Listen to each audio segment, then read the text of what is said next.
Dr. Steve Pichenik, and this is Steve Talks.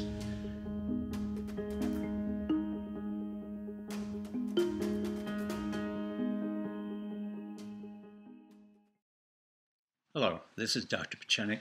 Today I want to expand on my former discussion on the problems of the economic tariff that President Trump had placed on steel, 25% on steel and 10% on aluminum. What that means is if we import $100,000 of steel from Canada, Canada then has to pay $25,000 to our U.S. government. So in a way, it's a tax. It's a very simple tax, but it's a tax that denotes pretty much around the world that we are in a position of economic warfare. And quite frankly, we do not need that right now.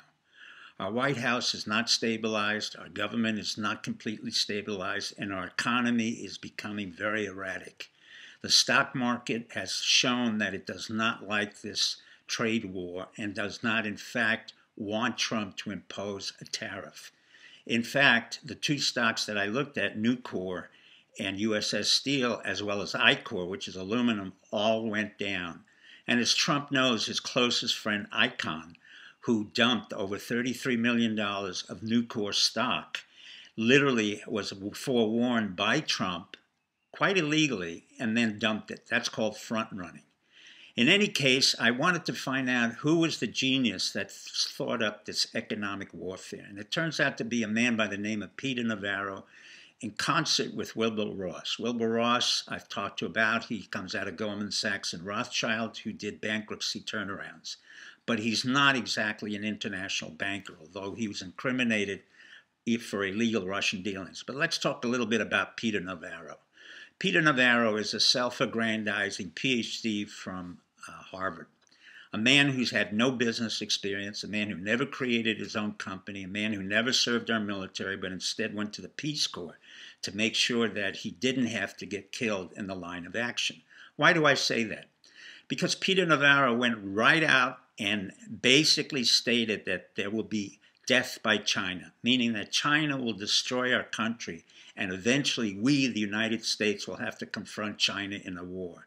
That's absolutely absurd. Not only will we not confront China in a war, we do not have to confront China in a war. As it turns out, if Mr. Navarro knew anything about national security, which he has no idea about, nor does he have any idea about psychology and national character, we have over 100 bases around China and around the Korean Peninsula. That's secondary to the fact that our Supreme Allied commanders and our Secretary of Defense, as well as Rex Tillerson, the Secretary of State, do not want this imposition of a tariff. The reason why is it has a ripple effect on our alliances with England, Germany, Holland, Belgium, and all the countries in Latin America, Mexico, Brazil, and most importantly, South Korea. We export to South Korea pork, wheat, fruits, and all types of goods that our farmers need to export. If this tariff goes into effect, we will have to find an economic warfare, not against the world only, but against our own farmers. They constitute less than 7% of our entire population, yet they feed the entire United States and the world at the same time. So, Mr. Navarro, I think it best that you, an idiot savant from my point of view, a man who's never really been taken seriously by the economists, a man who's been so-called professor, and by the way, who picked you? Once again, it couldn't be another idiot savant by the name of Jared Kushner. So the Kushner effect has had an amazing ripple effect through the White House, creating incompetency, corruption, and dysfunction. Mr. President, you have to get your White House in order. John Kelly can only do so much. He can only fire so many people. Right now, you're going to fire your National Security Advisor, McMaster, and he will probably go to Fort Bennings. But if you put in Steve Binger, a gentleman who worked for Condoleezza Rice and worked for John McCain, that will be a serious problem.